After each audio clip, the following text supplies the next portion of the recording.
دھیرے دھیرے پون نچے ہے دھیرے دھیرے پون نچے ہے دھیرے دھیرے پون نچے ہے دھیرے دھیرے پون نچے ہے مورے انگنا معین الدین آ گئے دھیرے دھیرے پون نچے ہے مورے انگنا معین الدین آ گئے دھیرے پون نچے ہے مورے انگنا معین الدین آ گئے دھیرے پون نچے ہے مورے انگنا معین الدین آ گئے دھیرے پون نچے ہے مورے انگنا معین سلطان الاولیاء عطائے رسول قطب العارفین خواجہ خواجگاں حضرت معین الدین حسن چشتی سنجری اجمیری رحمت اللہ علیہ خواجہ غریب نواز رحمت اللہ علیہ کی ولادت باسعادت 14 رجب المرجب 530 ہجری بمطابق 18 اپریل 1136 عیسوی بروز ہفتہ مغرب کے وقت ملک اصفہان کے شہر خراسان میں ایک قصبہ سنجر میں ہوئی۔ آپ کا اسم گرامی معین الدین حسن ابن غیاث الدین حسن ہے۔ آپ حسینی سید ہیں اور آپ کا سلسلہ نسب 13 واسطوں سے حضرت سیدنا امام حسین رضی اللہ تعالیٰ عنہ سے جا ملتا ہے۔ جب آپ کے پدر بزرگوار حضرت خواجہ غیاث الدین رحمت اللہ علیہ کا وصال ہوا تو آپ کی عمر شریف صرف 15 سال تھی۔ آپ کو والد محترم کے ترکہ سے ایک باغ اور ایک پنچکی ورثہ میں ملی۔ خواجہ غریب نواز اسی سے رزق حلال کماتے اور ہمہ وقت عبادت الہی اور خدمت فقراء و مساکین میں مصروف رہتے۔ ابتدائی تعلیم کی غرض سے آپ خراسان تشریف لے گئے۔ وہاں آپ نے کم عمری میں ہی قرآن مجید حفظ فرمایا۔ بعد ازاں سمرقند سے ہوتے ہوئے بخارا تشریف لائے اور اس دور کے جید عالم اور قابل احترام شخصیت حضرت مولانا حسام الدین بخاری رحمت اللہ علیہ کی خدمت میں حاضر ہوئے اور ان سے علم فقہ و حدیث کی تعلیم حاصل فرمائی۔ والد محترم سے ورثہ میں ملا باغ اور پنچکی خواجہ غریب نواز پہلے ہی یتیموں، بیواؤں اور مستحقین میں تقسیم فرما چکے تھے اور اب زندگی کا مقصد و مدعا فقط طلب حق اور خدمت انسانیت ہی تھا، جو شب و روز بے چین و بے قرار رکھتا تھا۔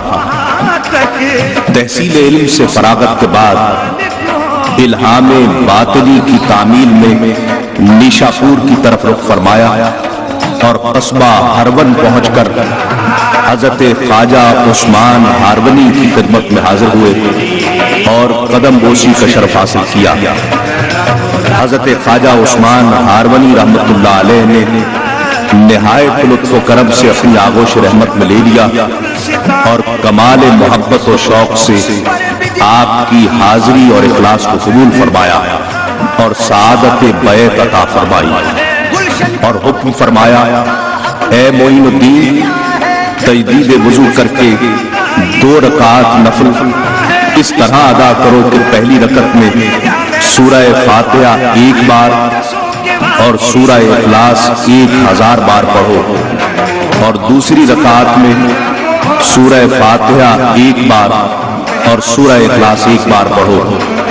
آپ نے تعمیل ارشاد فرمائی، پھر حکم ہوا 100 بار درود شریف حضور سید کائنات حضرت محمد مصطفیٰ صلی اللہ علیہ وآلہ وسلم کے حضور ہدیہ نذر کرو۔ پھر خواجہ عثمان ہارونی رحمت اللہ علیہ نے حضرت خواجہ غریب نواز رحمت اللہ علیہ کا ہاتھ پکڑ کر فرمایا، اے معین الدین، میں تجھے رب کی بارگاہ میں پیش کرتا ہوں اور تو بارگاہ خداوندی میں مقبول ہے۔ بعدہ 10 شوال 560 ہجری کو بروز پنجشنبہ بوقت ظہر خلافت و امامت عطا فرمائی اور حکم فرمایا کہ شبانہ روز عبادت و ریاضت کرو اور سورہ اخلاص 1000 بار پڑھو۔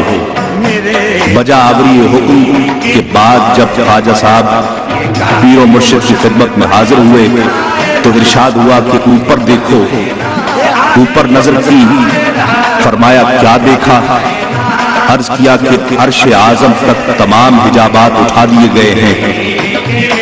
پھر حکم ہوا کہ نیچے دیکھو۔ نیچے دیکھا تو فرمایا کہ کیا دیکھا؟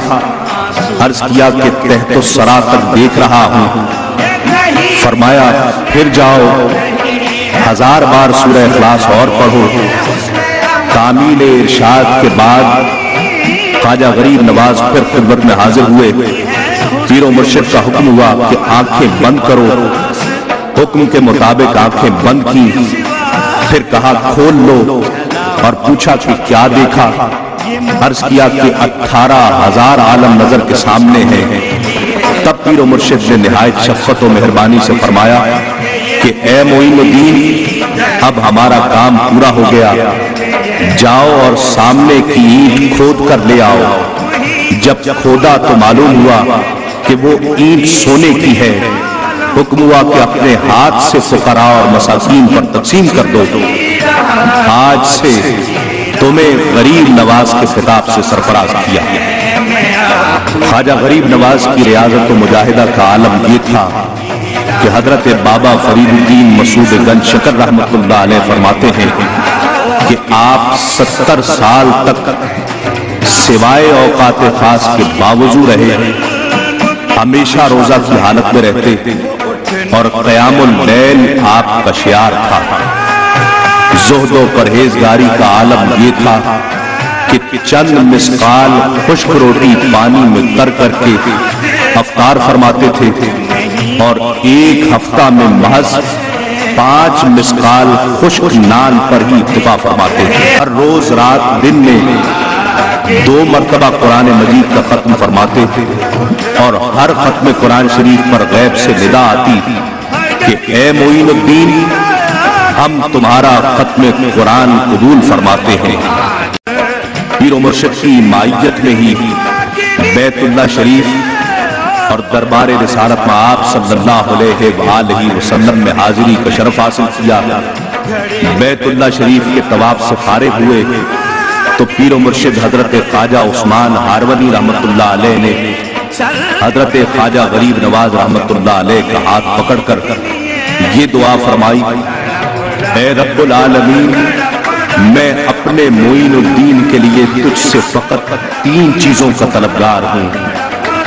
اے خداوند کریم، تو میرے معین الدین کو قبول فرما لے۔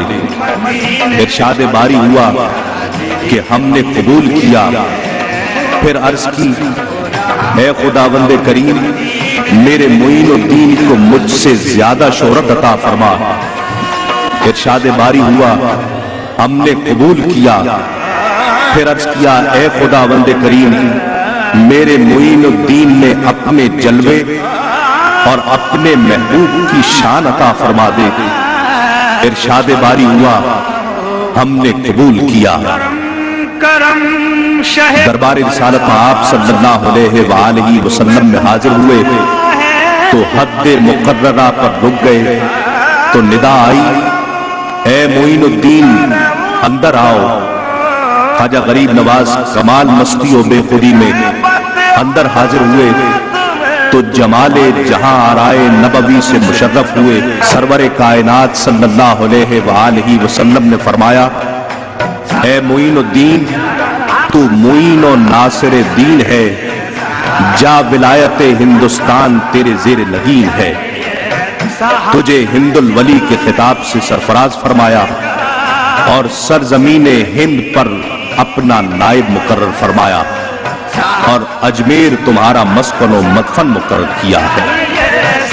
دربار رسالت سے رخصتی کے بعد خواجہ غریب نواز رحمت اللہ علیہ ہندوستان کے سفر پر روانہ ہوئے اور دمشق، شادمان، بلخ و بخارا، بدخشان، غزنی، قندھار اور ملتان میں مشہور زمانہ اولیاء کاملین اور صوفیائے کرام سے مستفیض ہوتے ہوئے اور خلق اللہ میں نعمتیں تقسیم کرتے ہوئے لاہور پہنچے